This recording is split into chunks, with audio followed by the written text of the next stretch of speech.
South African hip-hop has never had a rivalry bigger than this. Not just music, not just tweets. This was personal, competitive, and cultural, bro. AKA versus Cassper Nyovest. It was like Chiefs versus Pirates, bro. Messi versus Ronaldo. You had to pick a side. But here is the question nobody asked directly though. Why did it feel like AKA was more loved, even when Cassper was winning? Because if you look at the numbers, Cassper was filling stadiums, bro, dominating locally, but somehow AKA still felt like that guy. So what was really going on here? Let's talk. If you really look at the bulk of SA hip-hop and who was moving it, it was definitely Cassper, AKA, and that beef and whatever. But I don't like comparing them because, dog, you can't. Now, for personal preference, sure, you can say AKA is the one, whatever the case may be, whoop-de-whoop-de-whoop-de-whoop. But for cultural purposes, you needed a congratulations and a Dog Shebeleze in the same zeitgeist. You see, this whole thing started around 2014, bro. Two young rappers, both hungry, both confident, both trying to be the biggest in South Africa. Then came a moment when Cassper says, Dog Shebeleze is the biggest song in the country.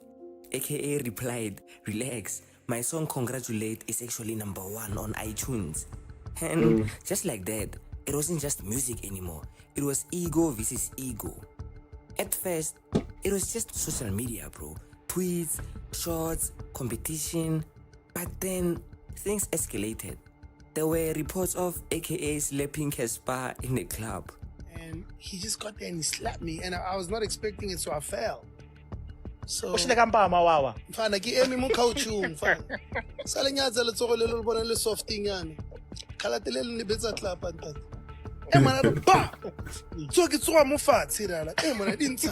Incidents involving entourages, tension getting physical.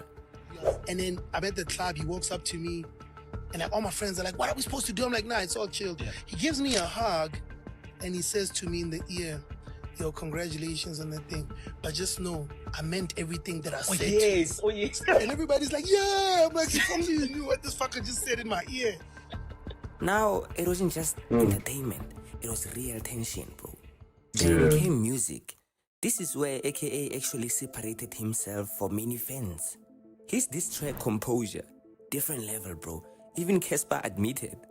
That song gave him sleepless nights. Damn. Okay, that song gave me sleepless nights. I mean, since we're there on Composure, that's another guy. That's another guy. You obviously had some differences. I think that's the only real beef I've ever had. Everybody else is just like stupid, like miscommunications and like, things that could be fixed. But the Keenan thing was it was bad. Like, so you're saying Composure gave you sleepless nights, bro? Bro, because I was thinking, man, while I'm listening to the record, like, what does this nigga know? Yeah, bro. I feel like we all knew Composure was the best diss track, because, bro, it was clear when it dropped that AKA had won at that time, bro. After Composure was just like off. Like, everybody liked that song. And to see what Cassper was dropping to come to like, you know, reply to that, it's like, it's not even that good, you know? Like, this nigga might know more than what I think he knows. And that tells you everything. AKA wasn't just talking. He was strategic, calculated, and most actually surgical, bro. The one thing people don't understand is like, he was so smart. Everything was well calculated. He knew that that picture would do that. But he couldn't let me think for a second, Gucci, you must let your guard down. Now, here is where things get confusing. Because while AKA was dominating conversations, Cassper was dominating numbers. He filled stadiums, filled up the dome, filled up F&B, and that's not normal. That's historical, bro. That's historical.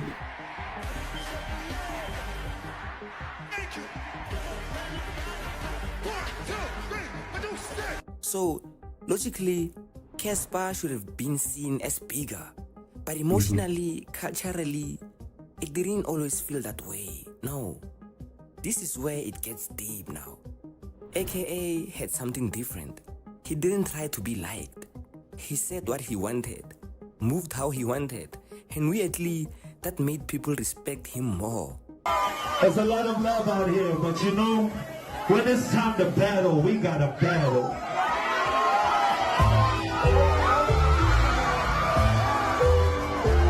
Where's that nigga at? Where you at, nigga? Where you at? I want you to stand up right now and take this shit on the chest.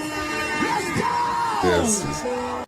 AKA Nah, this song was luxury, confidence, global energy. He wasn't just a rapper.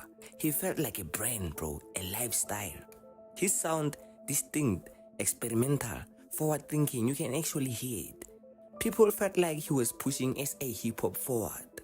When AKA spoke, the whole culture listened. Whether you agreed or not, that's power, bro. I think Keenan is probably the best hip-hop artist to come out of this country. After hearing that song. Yeah. Yeah, look, guys, you have to give it up to AKA. Hit after hit after hit. Keenan is actually in love with the music. Yeah. He doesn't make music to suit timeless, whatever. bro. So Keenan cooks. Yeah. You know what I mean? He goes into the studio and he cooks. He doesn't go, hey, what are people liking right now? What's the thing? What's the thing? Let me just go. Let me just do whatever the market wants. He goes, I need to put out something that's a bang. And then everything changed when AKA passed away in 2023 at RP Mega. This rivalry ended just like that. No final resolutions, no full reconciliation, just silence. And that's when many people actually realized something. That rivalry was pushing both of them to be great. A lot of people would say, I have been saying on the internet. Shit, bro. Imagine how Cassper felt after AKA died, bro. Imagine your rival just died. Just there's no closure to the beef. Y'all never made up. It's just like, and you come to find out they didn't really hate each other like that, bro. That since Keenan passed away, it seems like you are not motivated musically. Yeah. You think that's true? Nah, I'm one of those guys who are unfortunately branded as a whack rapper from the beginning. And I'm just a whack rapper. No matter what you say, Cassper's whack. Do you understand? So there's always going to be a reason why I'm whack, according to the Social media streets. Yeah, I've been on a decline for 12 years. 12 years ago, I had my very first hit, Gusheshe. And I've been on a decline since. Cassper himself admitted it. AKA was one of the only people who truly challenged him. And without that competition, something felt missing, bro. Keenan was the only guy that actually gave me a run for my money. That's the guy who gave me problems. That's the guy who made me second judge myself. Second guess myself. That's the guy I used to worry about. That's true. You get what I'm saying? We even spoke about it. I've actually mentioned it, I think, on the last episode. When I try to, because I always try to like fix things between you guys behind the scenes. And you'll be like, Tito, don't worry about it. This is competition. Get Chiefs the Pirates. Chiefs the Pirates. So maybe the real truth is this. It was never about who was better. It was about what they brought out of each other. Yeah, now I was gonna say that too. You see, these guys brought out like a different person out of each other, so it was kind of motivation as well.